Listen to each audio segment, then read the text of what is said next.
I want you to transport yourself back in the days of 2009. Facebook was not a place where we could order up and buy ads and easily have them delivered.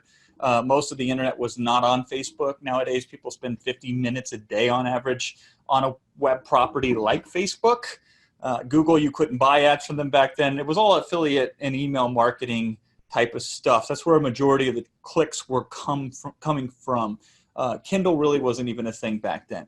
So it was a really fascinating time to be online. And the pie that was e-commerce was really small, and the technology was extremely complex, so most of this stuff was very hard to do.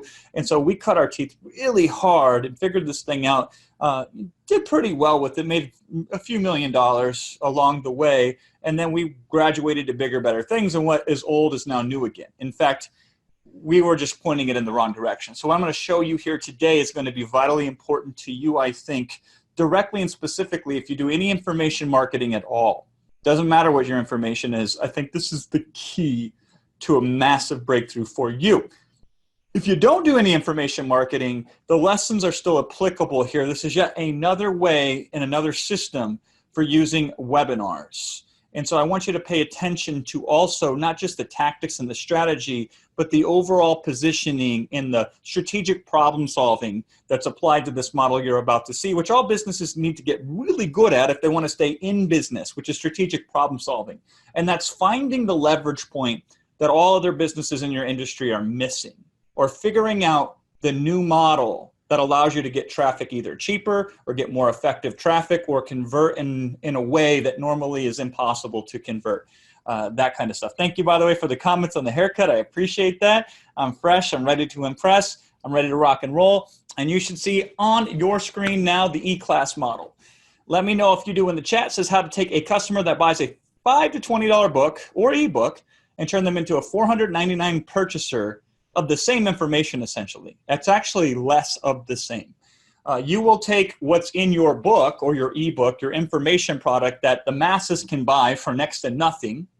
You will eliminate 90% of that information, and the remaining 10%, which is no new content, you will sell for 20 to 40 times what you're currently selling it, and you will have people happy to pay that. How does that sound to you? That's really interesting marketing. And we're going to dive in if we have time at the end here as to why that is. All right, let's rock and roll. So when people write a book, there's really one of three main purposes. And this is a book or an ebook. And I'm still more of a fan of ebooks than I am of books. Now, if you don't have a copy of this book, you should get it. It's called One to Many. It's my book. And this book took me 6 months to write. It actually took me 30 days to write, and then it took me several more months to edit, polish, layout, et cetera, et cetera. So it still took 6 months. I can write an ebook in 3 days and sell it for the same price and make a lot more money.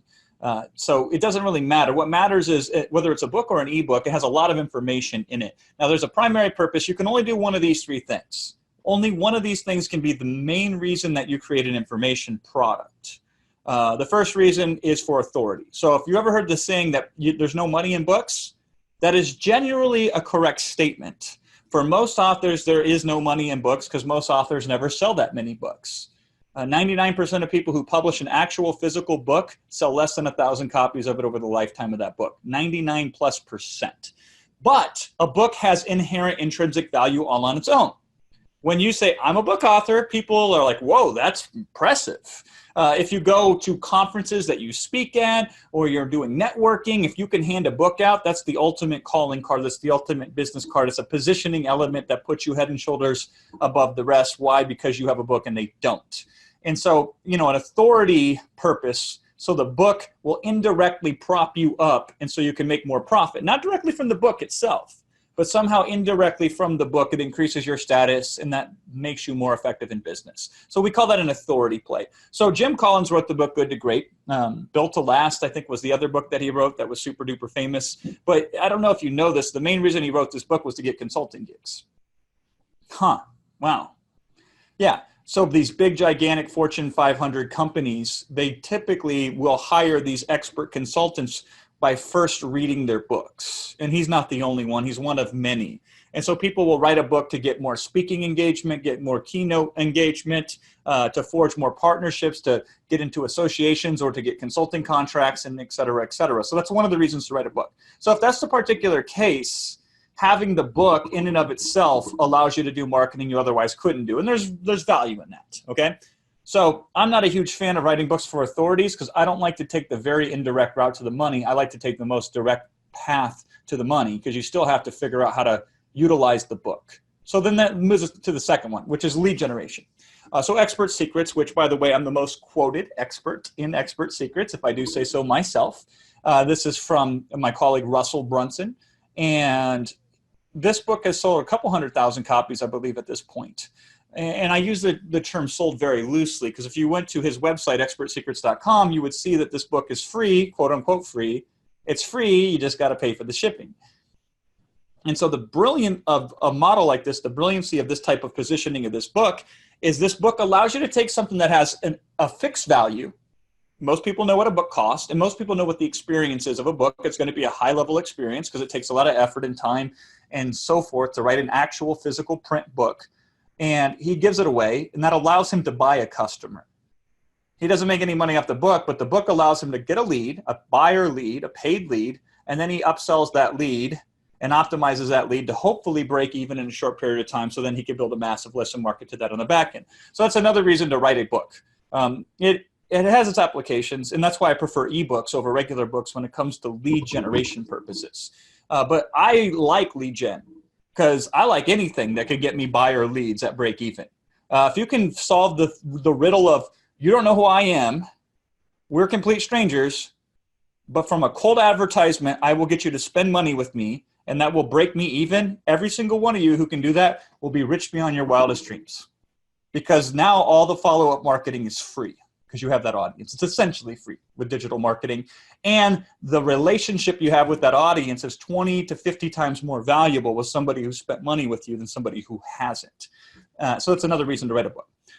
Ebook or regular book, doesn't matter. Third reason, for education purposes. So Chris Voss, who I've had the pleasure of sitting down and having lunch at a Denny's in Sylmar with. Fascinating individual. I believe last I checked, he's on the top 10 books, most read books on Amazon right now. Not just bought, but read.